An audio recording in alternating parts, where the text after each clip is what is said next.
thank you for coming today. So I'm going to give you feedback on your latest assessment that you've just done.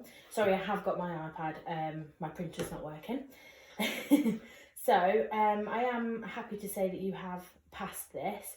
There's a number of reasons that I feel you have. I'm going to explain them to you. And there's a little bit of, although you have passed, there's a little bit of stuff that you probably could have put in at the end.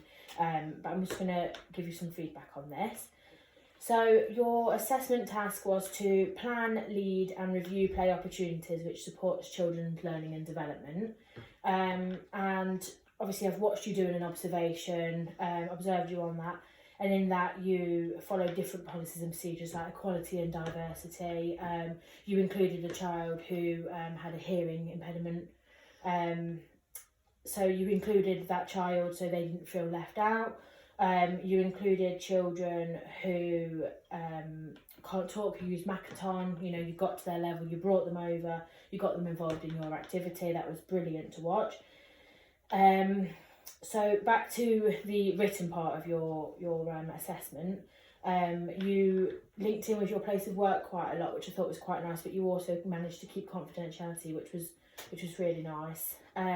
You talked about the 13 different theoretical perspectives, and you looked at how you, if some of them you did use in your everyday practice, you described how you did use these in your settings. And you included how your setting cater for all children who may have additional needs.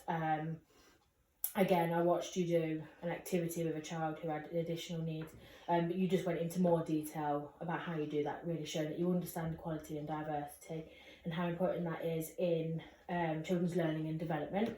That's brilliant.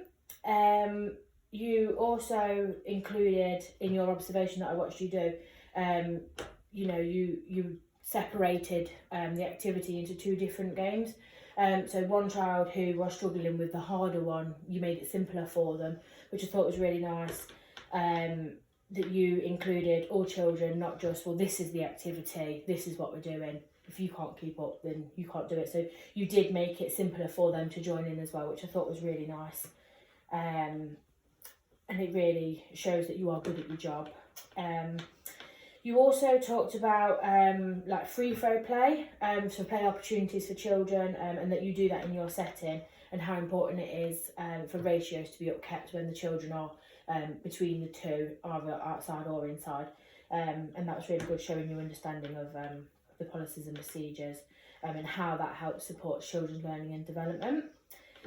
You also mentioned some activities that you do at nursery might need risk assessing before you do it. So with the children's learning and development, it's about getting them lots of different experiences, and some of these experiences may need an adult watching them. So that's brilliant. All the information you gave me was current and up-to-date evidence that was factual, and you included that. Sorry, I've lost my train of thought now.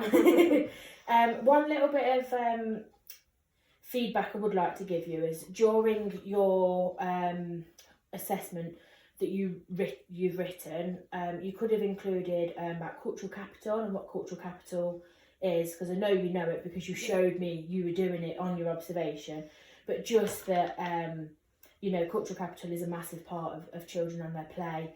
And that we give them all the experience that they desire. Obviously, if a child does live in a flat, they will have the chance to explore a garden, and a lot of children at home don't get the chance to explore messy play and malleable, so again it's given them the opportunity to do that.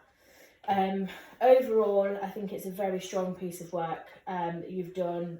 You've given a lot of detail into the theory behind play, and you've especially backed this up using examples from your everyday play. I think you were talking about the child-led, the approach to learning, and that's what you like to do in your setting. And then a few examples of like the child spark, so a child sparks something and you follow it as practitioners, which I think is really nice. And it gives the children that opportunity to make it theirs, which is really nice. So yeah, you've passed, and I'm happy that you've passed. Well done. Thank